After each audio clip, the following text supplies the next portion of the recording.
Welcome to Automation's official design competition. In this video, you are joining us for the roundtable discussion of the finalist designs in category H, the crazy creative land vehicles. Your hosts Chris and Rob are joined by today's special guest and judge Deltariuns. Max is a longtime member and admin of the automation community and a very skilled automation car designer himself. We'll start by asking our guest judge a few questions first, and then we'll dive into a more in-depth analysis for each finalist in an open roundtable format.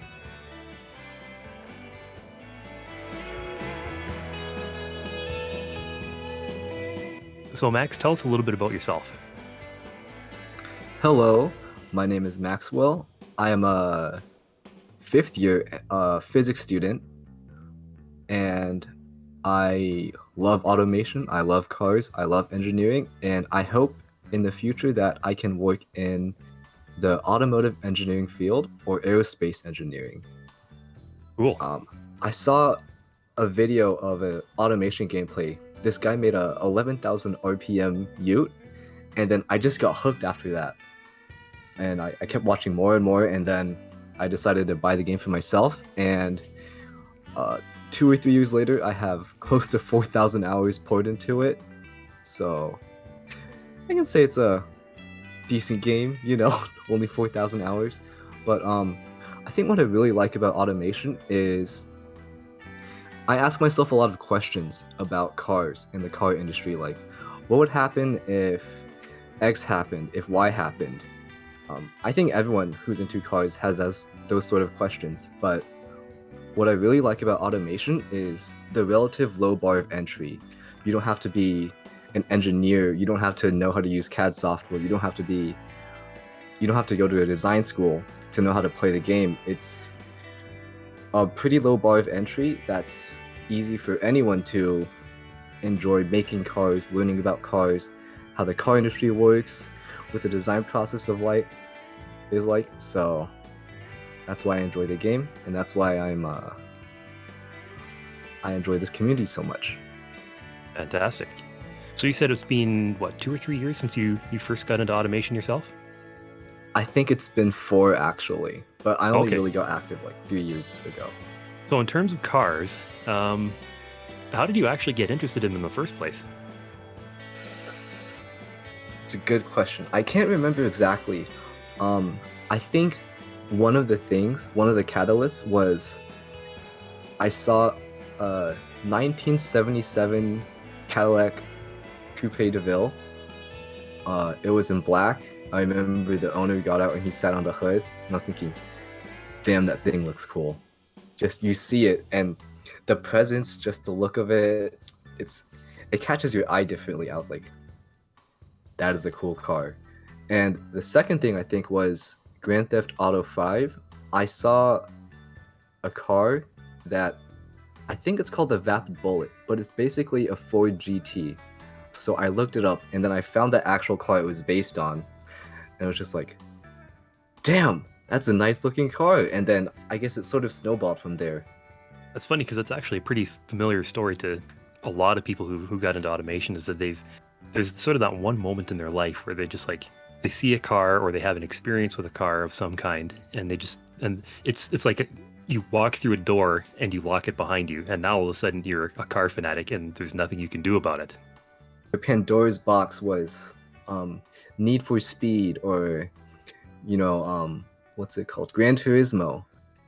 Yep. So that's a common factor for a lot of people, just seeing these cars in these games and then instantly growing attached to them. I actually didn't play those racing games that much growing up. I was into cars as a kid, but for me it was just I saw it in real life and it was like, this is it. Yeah, it's seeming, as you can probably well attest to your time in our community, but it seems more and more that a lot of people, it's automation that's doing that is their catalyst. They see whether it's some of the stuff we're putting up on our social media or content made by YouTubers, players on Twitch, that they see that and they think, oh wow, that's really cool. And someone who may have really only had a passing interest in cars, now all of a sudden they're right into it. And it's fun watching some of these people go from, you know, not really knowing a whole lot about cars and sort of timidly dipping their toe into the community and into the automotive community, you know, as an extension. And then, you know, 2, 3, 4 years later, you hear of them, oh yeah, I'm actually pursuing a career in it now, you know, whether it's engineering or design or anything else. It's really quite fun to see.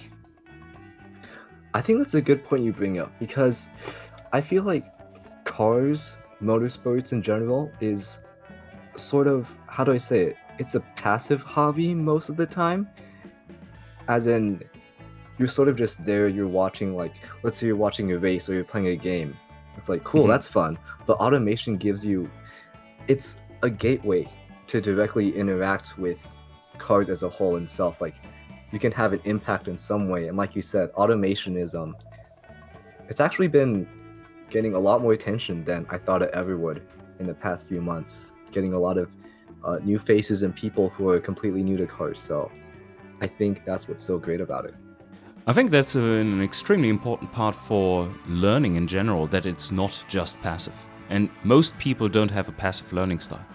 And so it makes perfect sense that all of a sudden you get people much more engaged if they, even if they are not really into cars, but maybe are fascinated by complex systems, or just technology in general, stuff like that, and they get to interact with automation, with all the cool technology that is at your fingertips there, and you can massage it. And I think the very most important thing is that instant feedback that you get for your choices, and that really can spark someone's interest, because it becomes so hands-on that is otherwise unachievable. I mean, who can go out there and design a GT car? It's like, yeah, okay, that might be a childhood dream. It might be a project car later on when you don't really have time anymore because you have obviously succeeded at your job already. But yeah, I think it is certainly something that we have going with automation, and it's rather unique. And we see it more or less every week. I mean, we're getting so many questions from teachers and even professors from around the world for using automation as a teaching tool. And I think it really has made an impact already, and will make much more of an impact in the future as well. And of course, on the design side, we're starting to get more and more attention from actual real life car designers. And, you know, they see some of the stuff we're posting on social media and they think, oh, that's interesting, that's new, what's this all about? And then we start hearing from them and actually starting to talk with them, which is kind of one of the things that actually brought about this entire competition in the first place. Was we were getting all of this attention, so what are we going to do with it? Well, let's do a design competition and really show off what automation is capable of. And I think we can all agree after having seen the categories, which at this point is not quite the case. At least not for Max or the other outsiders, which means everyone but Chris and I, basically, or those who have done the prejudging. And that is, the bar has been raised. So that was actually some pretty interesting discussion about what kind of got you interested in cars, and we went off a little bit of a tangent there. What kind of cars and what kind of eras of cars are you most interested in, Max? And what reasons do you have for your interest in them? Honestly, I have an interest in, I don't want to say all cars, but it's most cars. I find that there's something, I don't hate any cars, but if I had to choose an era I was particularly interested in, it would be the 80s.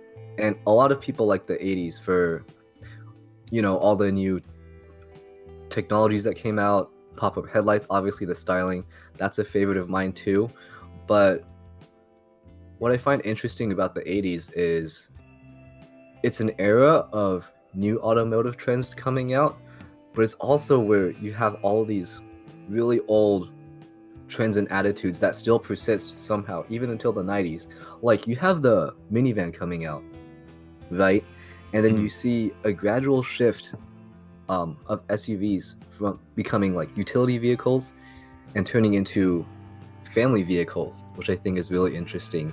How cars can change over time, but then you have stuff like the Ford Taurus, which is, aerodynamic, brand new, and then alongside is the Crown Victoria. It's a hodgepodge of eras. It's a bunch of new things coming out, but it's also surprising to see how long traditions can last and persist, and how popular they still are. And obviously the styling too. If I had to choose another favorite era real quickly, it'd also be the 2020s for sort of the same reason, with obviously the shift to battery electric vehicles and seeing all the companies' different takes on how to tackle that inevitable transition, who's super enthusiastic to do it, or even how they integrate or evolve their design language around electric vehicles, and obviously other stopgap measures that other companies are looking into, like alternate fuels, hydrogen, so kind of for the same reasons as the 80s. It's a transition, it's a period of transition, a period of change, and it's interesting to see how others react to it. When you're thinking about automotive design, sort of what are your favorite features? When you look at a car, what kind of grabs your attention right away and makes you think, wow, that's a really great design? Or alternatively, what do you look for, in terms of features on a car, and to sort of make you think that, oh yes, that is a great design? This is something that's really hard for me to quantify, because lately I've noticed that I just look at a car and I instantly go, I like it, I don't like it. I think one thing that doesn't necessarily make it a bad design, but what instantly turns me off is, how do I say this? It's too safe a design, because I think in general, at least for modern cars, I like things that are polarizing. So it's either you hate it or you love it upon first sight. And obviously there's a lot of polarizing designs that I hate, but I can respect the courage, the audacity they had to pump out such a design. Yeah, it's funny you mentioned that, because as you were talking about, really polarizing designs that you either really love or really hate, the first car that came to my mind was the new BMW XM that, at least at the time of the recording of this video, was pretty much brand new on the scene and just had been announced. And the reaction to it has been definitely polarizing. Some people either really, really love it or they really, really hate it. But I do kind of agree in a way that it's kind of neat to see that manufacturers are stepping a little bit outside of the comfort zone to do these sort of really love or hate designs, rather than just sort of sticking to the same old, this is what we've always done for 30, 40, 50 plus years, just trying new things. How did automation, if at all, shape your target for your career? I think actually, no, the game itself, actually, and learning how much effort went into making it, really opened my eyes to the kind of work that goes into doing this sort of thing. And it also shed a lot of light into the manufacturing process behind a car, because it's not just designing it, engineering it on the drawing board. It's also, there's so many other concerns you have to take into consideration, like manufacturability. It's like, can you even make this design? Can you even machine it? Is this even feasible? Would it work? Could you assemble this? Which is, I think, a lot of people going into engineering isn't something they think about at first. It's like, is this design actually feasible? You have it on the drawing board, you have all the simulations. Can you actually make it? And it really sheds a lot of light into the decisions that car manufacturers make, why things are the way they are. And they may be disappointing for a lot of people, but honestly, it only just interested me more. And then, I'm just a lot more interested in engineering in general because of it. And the fun thing too is being part of the automation community. You can share among all the other members of the community your design. So let's say you have a design that did, you entered into one of our community competitions, and it does reasonably well, but it doesn't win. Well, you might be able to ask the winner and have a look at their car and see what, oh, well, that's their solution. That's very interesting. And now you've learned how to do something a little bit better. And or you look at your own design afterwards and think, well, maybe I could have changed that or could have changed that. It's, as you said, Max, it's very rare that something is right the first time around, and automation is a sometimes very brutal teacher of that. Yep. And this competition is, as well as some people will find when watching the judging videos, when we are pointing out like, oh, if just this little one thing was changed, just to make them go like, oh no, I should have thought about that. Yeah. Back to the drawing board. Fortunately, in automation, iteration time is not your enemy. All right.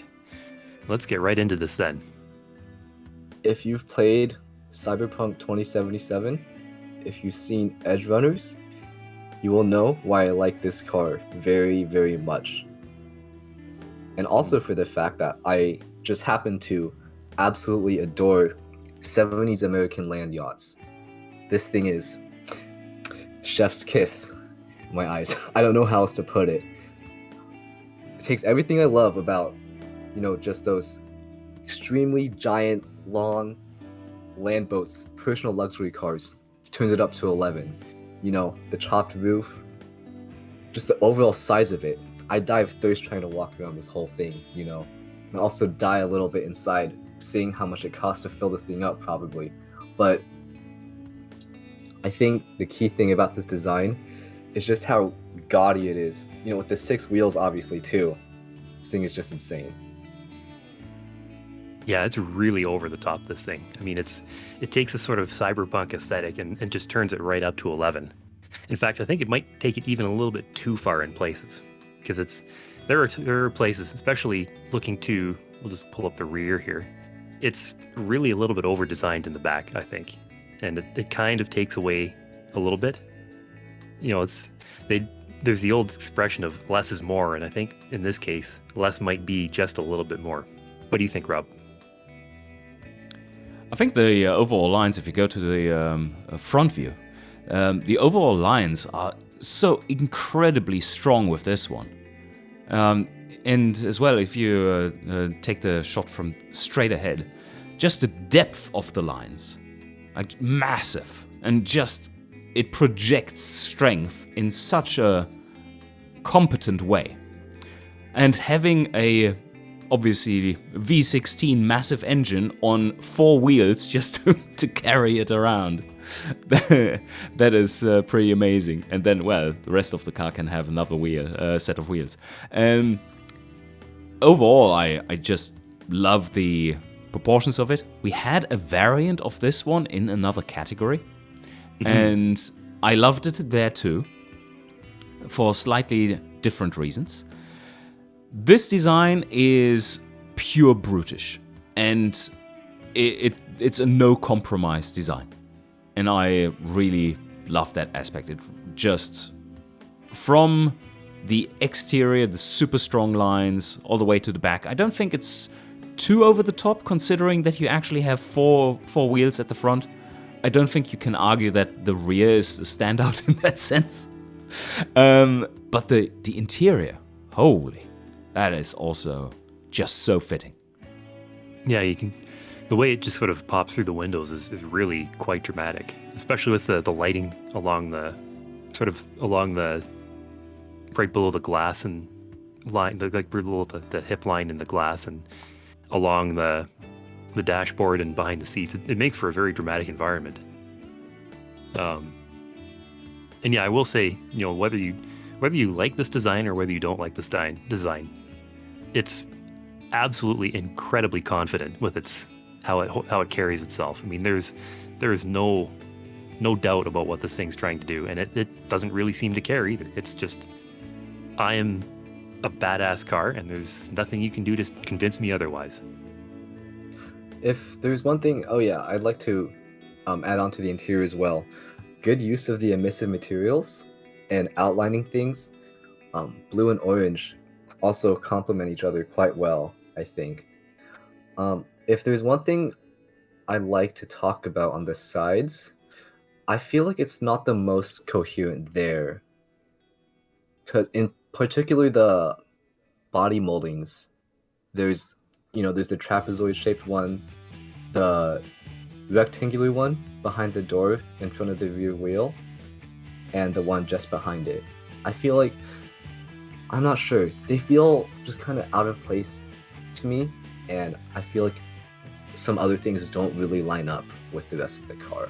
There are various shapes on the side that could have been simplified a little bit to make it probably even stronger. Although it, with the attitude of, well, I don't care what you think, it is, it does its job still quite well. But from various angles, I think what is right behind the front wheels, on the side there, is sticking out in a not too fortunate way. That is a bit of a strange choice, I have to agree. It just kind of sticks out there. It doesn't really seem to have... It's hard to tell what the purpose is of that, other than just, being what it is. It's... Yeah. I'm not so sure. But I mean, everything else, especially that front angle, like this shot, I would not want to be standing in front of this thing when it's going like 80 miles per hour down the highway. But I mean, man, those lines. I love that grill too. I think those are Barisu's grill pieces. I think it's a good usage of those. And like Kill Rob said, those lines, just line, hard edge. And then that hood bulge too. It's just so powerful. I love it. Ooh, where do I start with this? I think overall, I would not have expected anyone to make this. I was very surprised, but I've seen something like this before in a lot of different sci-fi movies. Well, it's certainly incredibly creative. I mean, first of all, we started by completely getting rid of the automation body that this is based on in the first place, and now we're building something just completely off the wall with the single unitary wheel and the seat inside it and the handlebars. As Max said, it's kind of a common sci-fi trope that you have vehicles like this, but it's really neat to see someone's interpretation of this in automation. Not necessarily sure I'd want to own one or drive one, because I think you'd be all over YouTube within an hour after having a hilarious accident with it, but it's certainly a neat concept. What do you think, Rob? Oh yeah, this was the super contrast to the first one. Futuristic, extremely well executed, I think. The color theme just spot on. It feels grounded while still futuristic. And the only thing that made me go, why is this happening, is that if you go to the three-quarter front, that baby seat in the rear there, that's not how it works. Like, look at the size of the feet in this one and the handlebars and stuff, and everything seems right. But then you have those butt cheek pokers coming out there. What does this do to? Overall, I just love the design though. It is great. The cameras at the front, just because you can't look straight ahead. You need to have some kind of projection on the inside. Maybe a little bit of a design flaw that always will have to be addressed in those monowheelers.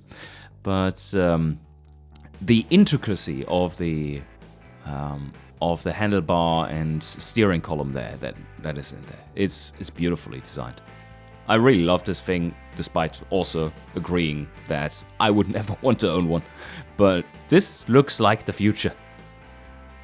Yeah, and touching on what you just said there, Rob, there's the closer you look at it, the more intricate little details you see. Whether it's the very tasteful lettering underneath the admittedly very tiny little seat. But if you look in the wheel, you see all the detailing in like a sort of a structure underneath the dark part of the wheel, sort of giving it body and whatnot. There's a lot of thought and a lot of effort put into this, and not all of it is immediately obvious. The more you look at it, the more it just kind of pops out. When looking at this design at first, I noticed that it was kind of, I don't want to say barren, but I was looking at it and it's like there's not that much going on visually. But then we're sitting here talking about this, I realized that's the point of this. Compared to the previous car, that's just outlandish, brutish. It's like it's from a dystopian future. This one is the exact opposite. It looks cute even. And like overall, this is the kind of thing I look at and I think, why didn't I have that idea before? It's like you look at this thing and it's like, this is automation? You can do this in automation? And the answer is yes, you can do this in automation. It's just really eye-opening to see what people can create nowadays. And like Rob pointed out, the handlebars, I think those are suspension fixtures, which is a really creative use of them. And, just through and through, this is one really impressive entry. What I would have loved to see in this one is have someone pose in it. Or like as a variant. I mean, this is good as is to present it like this. But I would, just out of curiosity, I want to have a mannequin put inside on the handlebars and just show the posture in there, because I think it would look a lot more sporty once you see that thing in action, so to say. Because in a static shot like this, it does look elegant, it does look futuristic and all that. But I think what this thing would also look like is sporty and exciting once you have a person placed in it and convey the sense of speed. Oh yeah, that's a great idea actually. Having a mannequin in here, especially if you go and take one of the mod helmets from one of the racing mod packs and put it on there, it would really give this thing a sense of, not just kind of give it a sense of perspective of its size, but make it, as Rob said, give it a sense of speed and give it a sense that it's, a usable, livable object as well. Make it kind of humanize it in a way. Yeah, overall, this is definitely unexpected, but really, see, even there's lighting in there that I didn't even notice before. Wow, that's really cool. I love big things. I love War Thunder. I love things that go boom. For all intents and purposes, this thing pretty much ticks all of the boxes for me. I don't know, what can I say? I love tanks. The details are all there. I mean, look at this thing. You have the bolts on the wheels, even the tracks, which is something a lot of people skip over when making tanks. They usually, I don't know, they use that one chain fixture from the 1920s automobile pack for chain drives. They just slap that on there and call it a day. No, this thing looks handmade, like each and every linkage, which is just, jaw-dropping. It's just, I could not imagine putting that amount of effort into such a design myself. So, you look at this and it's just like, holy crap. That is the tank. Yeah, it's a really impressive and extremely detailed build. I mean, there's absolutely no sparing of any effort in this. Everything is considered, everything is there. The effort is just incredible, I have to say.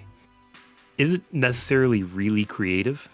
In terms of its use of fixtures and automation, yes. In terms of what it represents and what it is, I'm not really 100% sure on that, because it's obviously a very real life kind of vehicle. I mean, one only has to look at your average U.S. Army recruiting video and you'll see this very thing sitting there in 100% fidelity to it. So for creativity and of how it works in automation, how it was built, I'd have to give it a 10 out of 10 if that was just the only thing I marked it on. But for creativity in terms of what it's covering and what it represents, maybe not so much.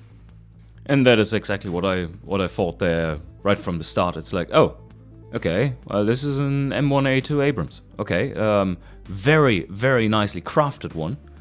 But is it crazy? I don't think so. It's not crazy. Is it creative? In its implementation, oh, absolutely. In its theme, no, because that is just the US main battle tank. I mean, yeah, okay, that's definitely something people have seen. But the amount of detail put into this is astonishing. One thing I would like to point out though, and that is for the tank theme that the creator has been going for here, quite relevant, is this thing looks way too sleek in its texture. And I don't know how you would do any different than that with the use of 3D textures. Maybe have a little bit of different paint and material settings, but this thing just looks a little plasticky to me. That's a really good point, and that's something I've noticed with a lot of 3D fixture designs like this.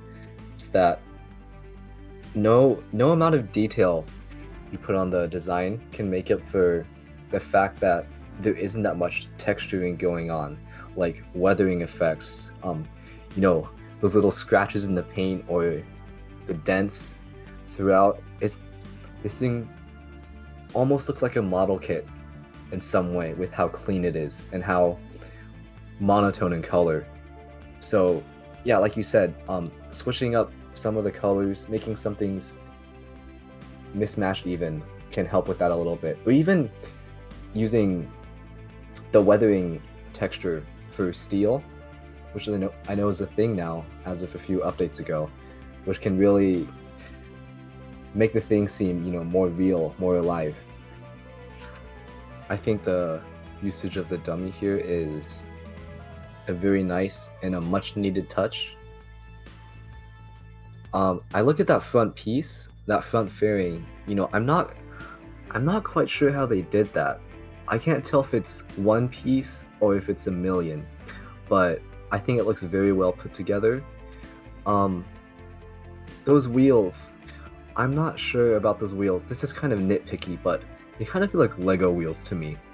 With their size, their relative lack of texture, it's just like, this one piece. But I think overall, it's a very interesting design and something that kind of took me back when I saw it.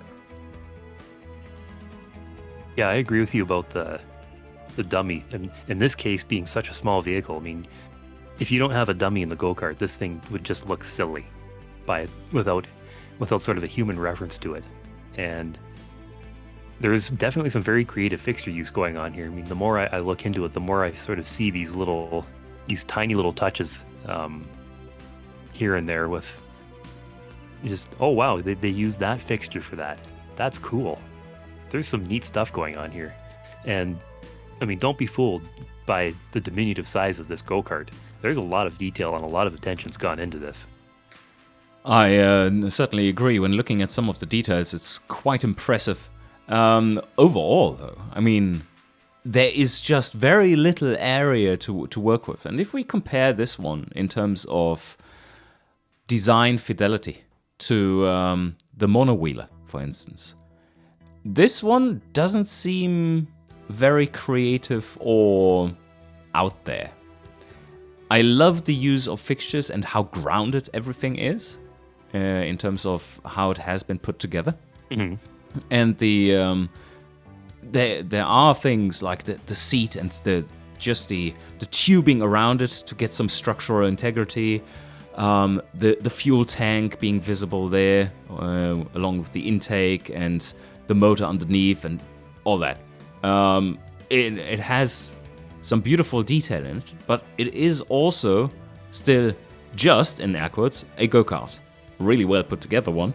But is it really creative and crazy? A little bit, but not really out there. Well, it's definitely crazy for sure, and creative. It kind of suffers from the same issue that the tank had, is in that it's an incredibly faithful rendition, and it's incredibly well done in terms of the technical side of the automation design. But is it really creative in terms of the subject it's covering? Hard to say.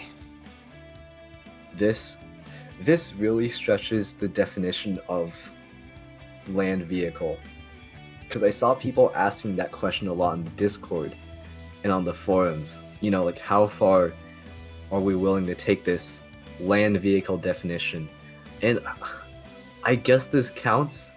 There isn't a wheel in sight though. The only spinning thing on this is that giant fan in the back. Yeah, and even in I might add to that even in the regulatory world, all the regulators in the world, they struggle with hovercraft. Is that, do you license it as an airplane? Because technically it is flying. It's riding on a cushion of air. There's no contact with the ground at any point beyond just the skirts dragging on the ground. Or is it a land vehicle? Is it a car? Is it a boat? So it lives in kind of a weird spot. And I mean, that's not to fault this design. It's absolutely incredible when you go through it. The attention to detail. I like the fact that you can see the engine sitting out there. I like the dummies kind of, I don't know if they're begging the driver to slow down or holding on because he's going too fast or urging him to go faster. That's a really creative use of the dummies and posing that, and which is really fun to see. But there are a couple places it does kind of fall apart a little bit in terms of 3D fixture usage and placement. Especially here in the rear 3/4 view, it gets a little messy in places, but it's still a really cool design. To me, my first impression was, oh man, this thing is ugly, and that still holds, even though I'm I'm laughing at it and being impressed by the creativity of it. The driver cabin, the not greenhouse that we see here, is superbly crafted. I just want to point that out first. And then the rest to me seems oddly not detailed. And I'm not sure exactly why that is. I believe it to be that we have very large surfaces where nothing happens, and then there are islands of detail that are sticking out. And I don't think that is a good look. Also, I would question, maybe this was just a photo scene thing, but this seems too low. As in, this seems deflated in its deflated form. I would love to have seen it with a larger cushion there. Maybe you can speak to that, Chris, that this was sunken into the floor. It did sink into the floor, and some of the issue too is, I mean, I should say that when I was the one who did most of the rendering of the images for all the categories and all the judging videos that we're seeing. Not the animatics, that was taken care of by the camshaft staff in office with their massive array of computers. But this one posed a particular challenge to me. Of all of the entries in this category, which was already the most challenging category to render the images out, because I tried lifting it up and there's really not a whole lot more to the skirts in this than what you see. And it is sunk into the ground, definitely, but it's not necessarily as much as you might think. So I kind of made the executive decision to just leave it as is, because I didn't think it really added a whole lot to the design, because the skirt design really, it did kind of fall apart towards the very bottom edge of it. Right. I think something I might like to add, Rob, with your talk about how this thing is just so weird and ugly in some cases. I think the choice of color really does not help here. That this kind of a nuclear high gloss, high metallic green really it's not helping out. I think really just about any other choice of color would have been much better. And I think speaking to that just briefly is, look at our very first entry, and that one didn't need a screaming color to really scream at you to get out of the way. This one is trying too hard in terms of color. Even a, let's say, dark blue, especially with the orange of the dummies inside and the red highlights and so on, would have been so much better than what we see here. This poison frog green is extremely non-appealing to me. Even just white would be quite striking, I think. This one was a real struggle to try to correct, because there's actually a bit of a rake to the body front to rear, and it didn't really sit right no matter what I did with the height, unfortunately. I can be really nitpicky with designs sometimes. If you go through to the rear 3/4 view, how are those wheels driven? The rear wheels. Like, you look at them, it's like, okay, this is cool. But you look closer and it's like, they're mounted kind of high. You know, it's like, where's the axle? You know, where's all the running gear to actually spin it? Is this front wheel drive? But I mean, that's just a minor detail. I mean, look at this thing. I The rake is a good point because although it can be hard to line stuff up in the photo scene, I think it does a really good job of just, making the car have a really aggressive stance. And with the super big rear wheels and the small front wheels, it only accentuates that more. Plus, like, the overall lowered look of it, this is a really, really nice take on a rat rod. And with the rusted paint too, it almost seems overdone in some places, but overall, I think it suits the design really, really well. All of the rust material on especially on the doors it's a little bit unconvincing just because there's so much of it, and it doesn't really. I mean, it's unfortunate that I have to say this, but I've seen a lot of and had a lot of experience looking at rust on cars in my years, based on where I live and the kind of cars that I've owned, and it doesn't really look the way that you'd expect rust to look. It doesn't seem to show signs of moisture getting in the paint and sort of the places where it might not be painted up high or on the windows. It doesn't really act the way you'd expect to see it if the rust was just natural paint weathering. It's a little bit uncanny valley, I'd say. And sort of further to what Max was talking about with the rear wheels is that you can just hand wave it away as, this is like all those cars you see at the SEMA show where they have what they sort of jokingly call Bluetooth drive shafts. So you got the engine, you got the wheels, but how are you going to drive them? Well, that's a problem that somebody else has to think about. I think you're making a good point about the rust, and in general, it's not the most appealing of looks. And I thought about why that is and how it could be approached in a different way. And what I noticed is, if you go to the front three-quarter, that we have our nice trim in polished copper. And I think that's a really cool look. But if you have the rust take the same color space as that, then your rust becomes your trim. And the rust is not placed carefully, as in it is more distributed over the surfaces instead of making lines stronger. And I think this is what this one is suffering from a little bit, that it is too all over the place with the visual design because it doesn't have the coherence of using trim like normal cars would. And I do think the rust texture used on the bottom and the top is very nice looking. The engine looks like super mint and polished. And I'm wondering, is that the contrast that we wanted to go for here? Yes, in Rad Rods, that is, of course, the engine is the thing on there. But I don't think it quite works for me. And yes, it does have the inconsistency of how do you actually drive this thing. Yeah, I'd like to add to a point to what Rob says about rat rods, is that the idea is that they are supposed to be that they're supposed to be ratty hot rods, basically. And especially with the engine, too. I mean, a lot of rat rods you see, they actually take a very deliberate effort to make the engine look really sort of, well, for lack of a better way of putting it, ratty. They'll use a lot of weird old parts.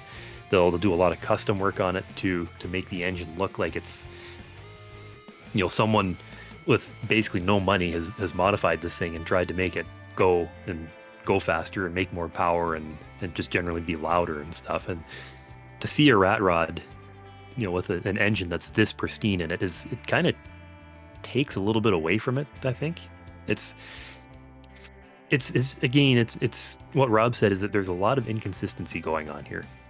I have a bit to say about this design, because as you go through the pictures, especially as you go through the rear, I think what really caught my eye is how that round vent in the door blends so nicely into that intake light tube thing, and then as you go towards the rear of the car, it tapers together really nicely.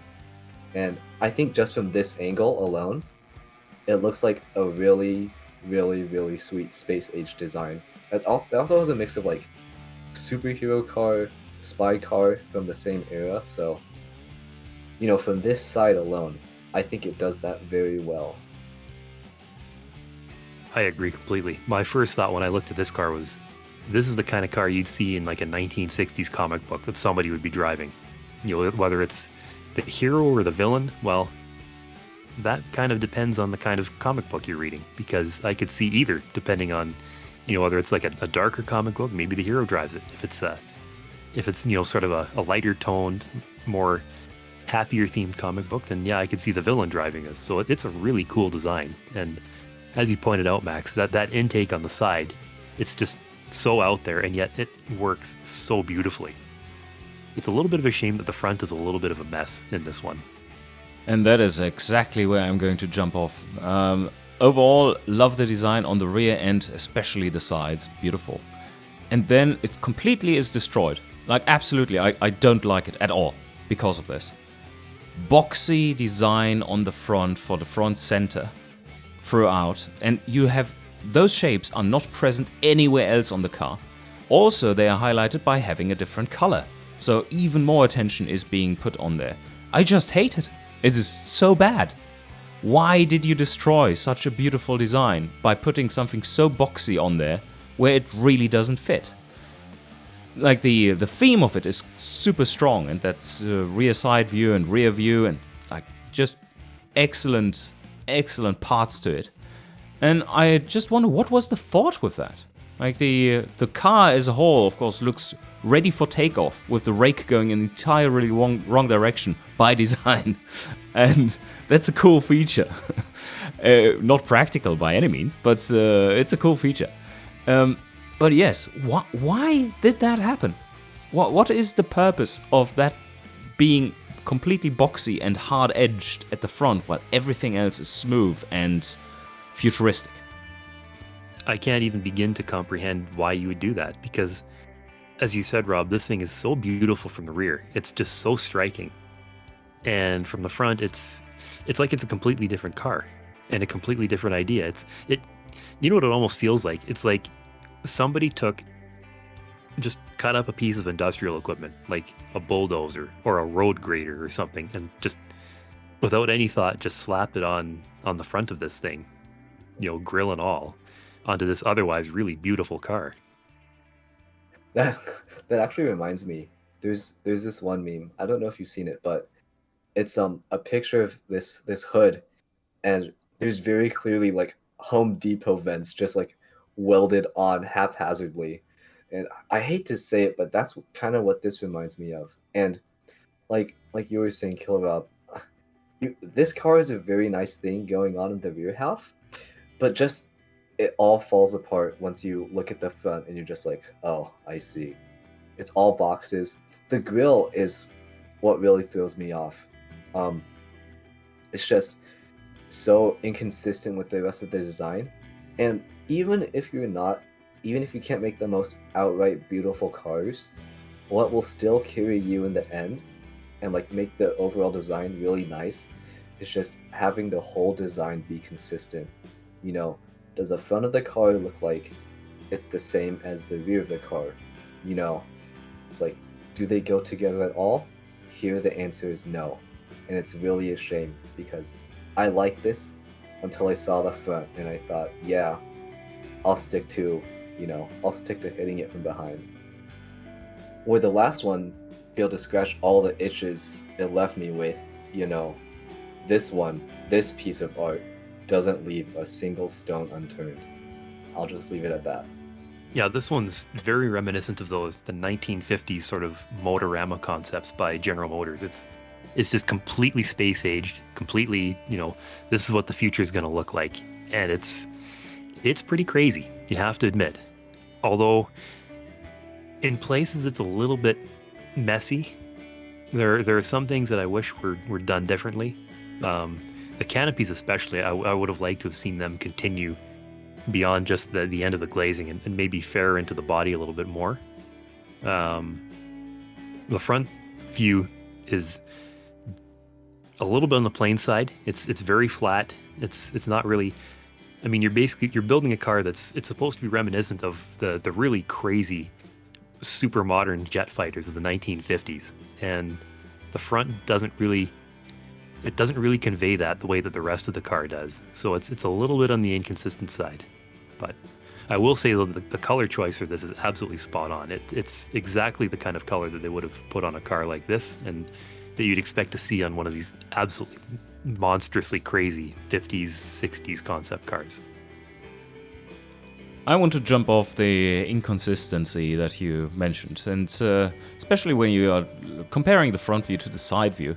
The side view feels like there are a lot of tacked on elements, and that just hasn't a production car look to it. I know it's a kind of more concept-ishy thing, as it is harking back to space age prototypes and or just concept cars, but I think this could have been implemented in a much better way, especially those side fins that are going on, sitting almost on their own elements there, or having their own elements underneath. And it is... I think this one is all over the place with its design. It is not appealing to me. I know it's the references it's coming from. I don't know if it is futuristic enough in how it's put together. It seems like more of a tacked on thing than a thoroughly put together concept. Yeah, I generally agree with a fair bit of that, is that it's trying to be space age, but it's kind of like it doesn't really know how to do that. I don't know what your thoughts on that are, Max. Honestly, I don't know. I was just so taken aback when I saw this thing. I instantly fell in love. But I think you two made really good points that sort of brought me back down to reality. What it's trying to achieve, it sort of falls apart in some places. Like, I feel like it should be a very sort of smooth design, but a lot of parts of it feel blunt, sort of, especially in the front. I feel like the front could have been tapered a bit more, or just rounded out. Instead, from like, it just feels like a straight edge almost. And yeah, I feel like the canopy could have been flowing a bit more, but instead of kind of just, it's a reverse teardrop shape, so it just kind of cuts off. There's a lot of fins. I feel like you could do away with maybe one of them. The one in the back in particular is insanely huge. Something you'd see on like the space shuttle or something. But there's also a bunch of like tiny little things that I'm just a fan of, like the steering wheel yoke on the interior. I like the contrast of silver for the paint and red for the interior. I've seen that on like C2 Corvettes, and it works so well there, and I think it works so well here. And also that blue and red accent. I'm not sure why blue and red, but it also helps break up the monotony of just, there's so much, all this gray, chrome, silver that's going on with the car. So I do appreciate what it's trying to go for. It does fall short in some areas. It could have been done a little bit better, but I respect the creator for trying their best. And I think it really shows in some places. I think you and I probably know, considering that you're studying physics, what this one might be going at with the red and blue, because that is the stereotypical way of presenting nuclei, and this could be part of it. That this is. Oh yeah, that's a good point. This is like a more nuclear-driven car, and you have the same theme very consistently applied. And I think the choice of red and blue there is quite nice. You have the two sides that are separated, and that is both on the rear and the front. You have those highlights, and I think that works really well on this one, especially with the base color that was chosen. It just feels nicely. Coherent in the theme that it's going for, and you can see on the wheel caps there where the red and the blue, the proton and the neutron are glued together. So maybe it's that what they were going for. I'm not sure, but that was the first thing that came to mind there. But this thing doesn't look like nuclear reactor driven, does it? Not hugely, no. But I will agree, though. I mean, whatever you think of this concept, whether you really like it or you really don't like it, the choice of colors is absolutely spot on. I agree 100% on that. That is a 10 out of 10 on my part. The color choice is perfection. I also like the custom license plate too. That's kind of fun. Demonic, sinister, antichrist, Mad Max car. Like, oh, this is awesome. I'm loving this. But I looked a bit closer and closer and I realized, as cool, as outlandish, as wild as this thing is, I do like the color scheme. I think it's very, very evil, almost in an edgy sort of way. Whether or not that's a good thing. I realized that it's really reliant on those horns. I don't know, it's so horny. It's like, I don't know, I feel like there should be more to this design. It is very horny, that's for sure, for lack of a better way of putting it. You're probably a little bit too young to remember this video game, but I think Rob is probably about, he's about my age. Oh yeah. You remember Twisted Metal, right? Yep. That's where this comes from, 100%. Just those absolutely over the top sort of evil race cars with horns and spikes and just the absolute craziest, most Looney Tunes things you'd ever seen. So that's where this is from for sure. I don't know if you're familiar with that, Max, or not, but that was back in the sort of the Super Nintendo SNES era, sort of the mid 90s. That was kind of one of the big fun games at the time for sure. So that's what this is trying to chase after. And it does a reasonably good job of it, but my first thought is it's just you could take away like 2/3 of the horns on this thing. It would still look absolutely badass, and it would be probably better for it, I think. It's just overdone. The paint is just too perfect on this too. And I know it's difficult when you're dealing with, materials on a lot of the props and that and whatnot to make them look lived in and weathered and stuff. But this, I think of all the finalists in this category, this one really could have done with a little bit of weathering and a little bit of sort of making it feel like it's been actually in one of those crazy races. One thing that I want to point out here with this one, I've a few things to say. Well, yes, too many horns, and then the only other thing that is really sticking out are, of course, the skulls, which are a nice touch. Not going to complain about those. But if you have the design element of horn, and you just plaster the whole thing with it, then you're taking away a lot from the appeal of it, because now there is no contrast anymore. It is just horns everywhere. Also, I want to point out that I don't know if it was deliberate or a mistake, but there's a V16 on here, and we have a V18 in terms of exhaust pipes. And that is just a little bit of an oversight. There are 5 on the side, 4 in the rear on each side. So that's, not quite right. Then what I noticed with this one is it is super detailed in the mid-scale of the car. And by that I mean, the large scale would be large surfaces. There's no detail in the large surfaces. Then we have a lot of medium-sized fixtures put on there. And then on the small size, on the smaller scale, like what is on the horns, what is on the small surfaces, there's absolutely nothing. It is devoid of detail in the small stuff. It has massive amounts of detail in the medium-sized stuff, and it has no detail in the large stuff. And I find this extremely inconsistent in terms of visual appeal. And otherwise, it's a really cool build, I have to say. Yeah, I kind of agree with that assessment, is that there's a lot going on sort of at the mid-levels and stuff, but when you actually start looking in and some of the smaller details, especially lighting, is really quite lacking. And sort of the really big details, I mean, apart from the one great big rear wing that we'll just look at here, actually I think it's 2 wings, there's not a whole lot going on. What are your thoughts on that, Max?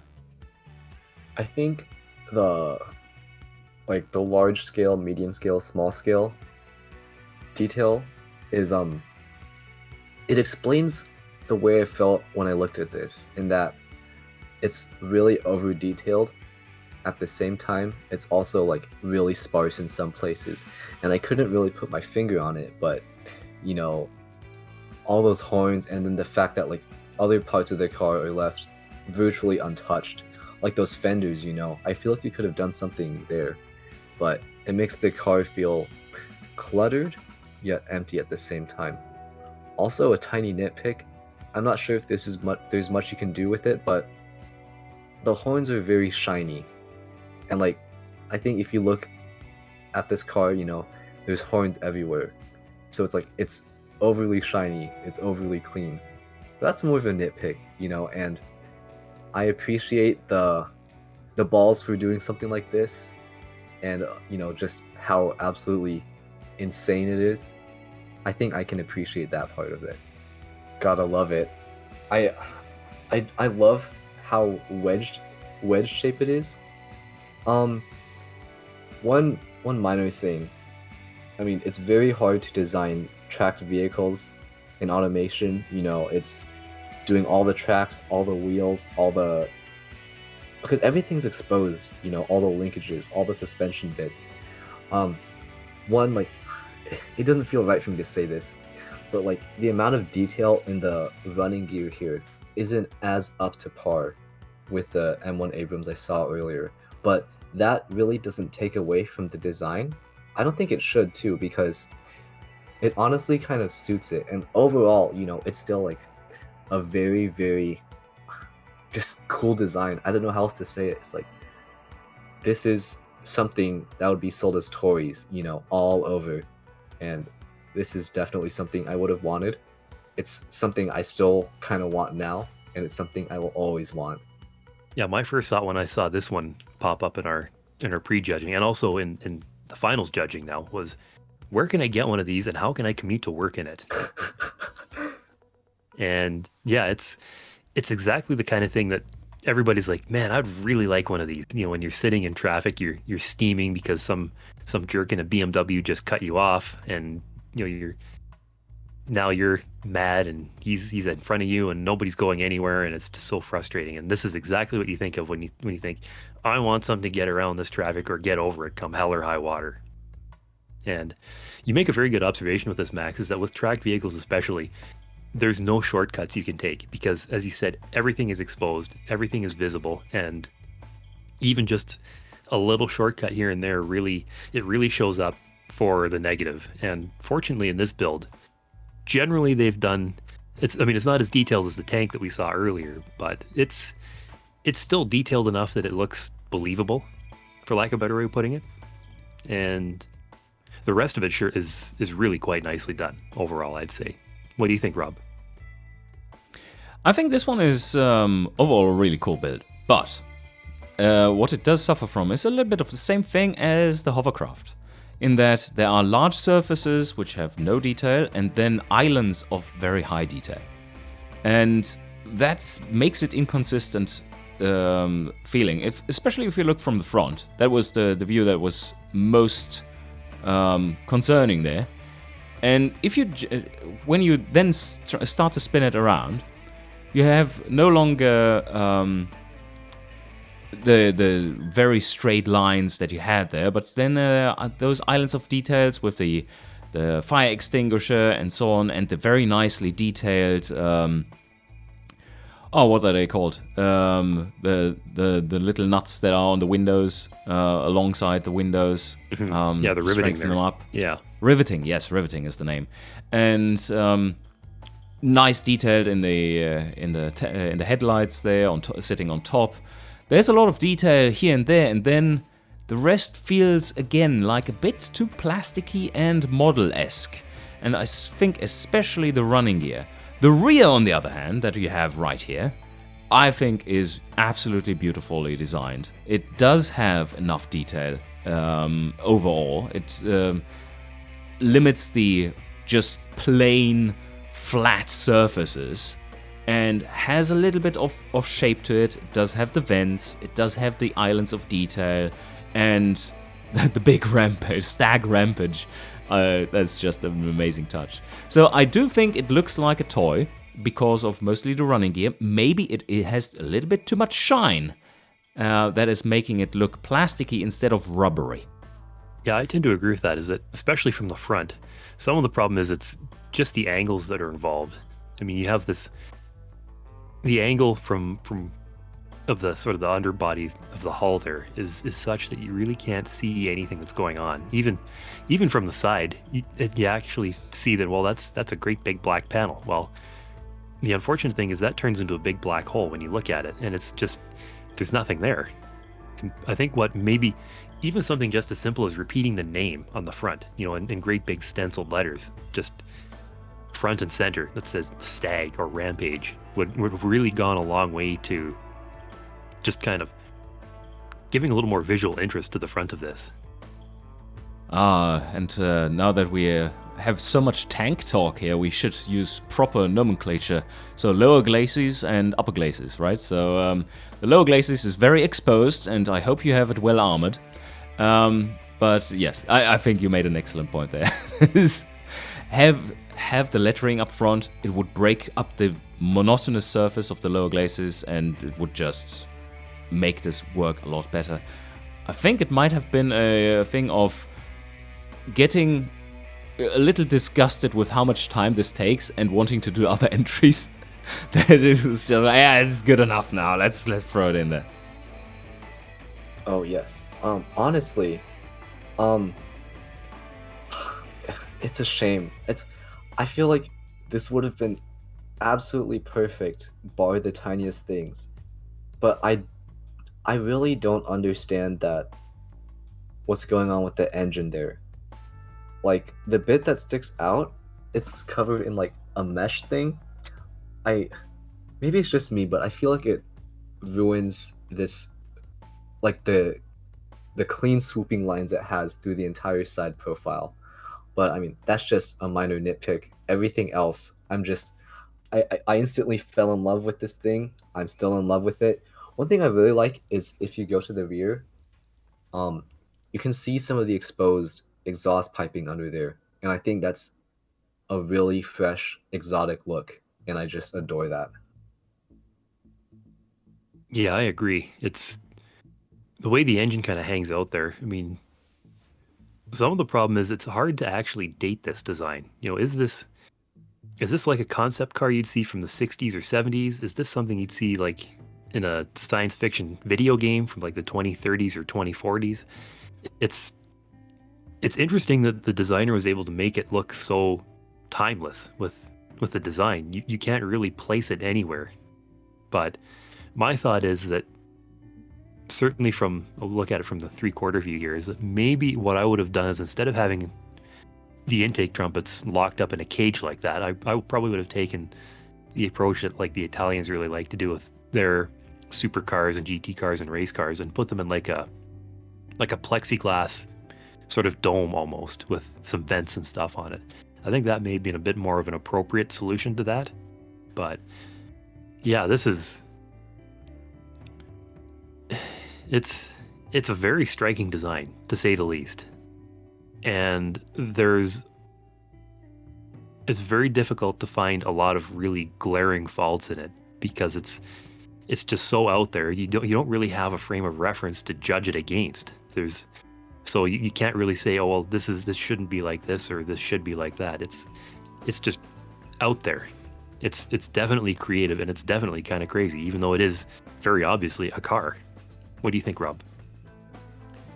The first thing that came to mind here is, wow, this is wild.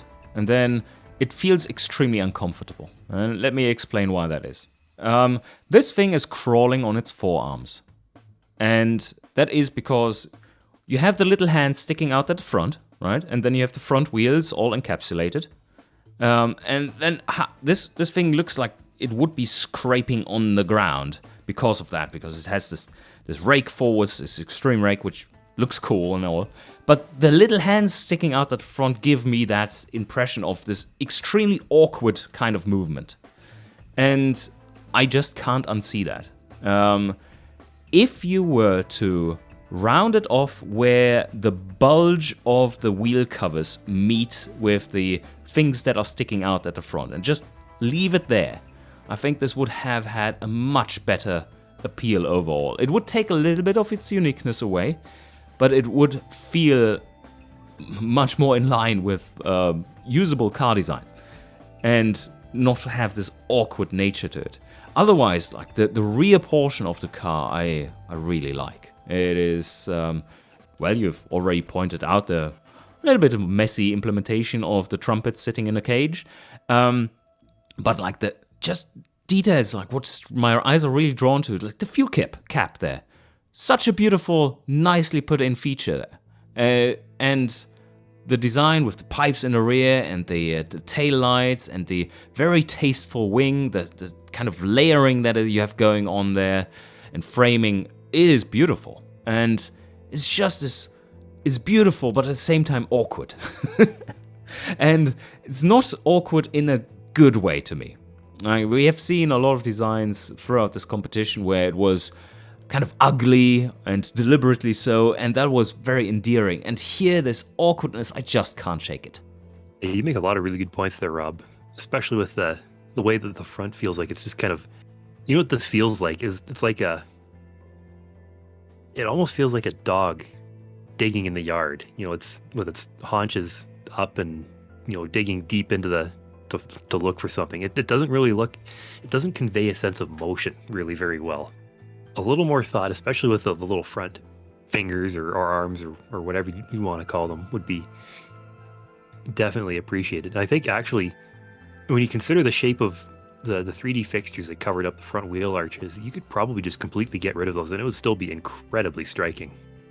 Because you can see that they're very long and very streamlined, and I imagine they taper to a very appealing kind of a point at the front, just not quite as accentuated as what's there right now. Yeah, and then put the front, what is sticking out at the front, put that on there. It would be going really well together with the lines on the sides. You could even make an attempt at connecting them in some way. And what also would be accomplished by that is that in the side view, or like this view that you are in with the 3/4 front, you can see that from slightly more side angles than this, you would be completely missing the features on the front, which are very nicely designed.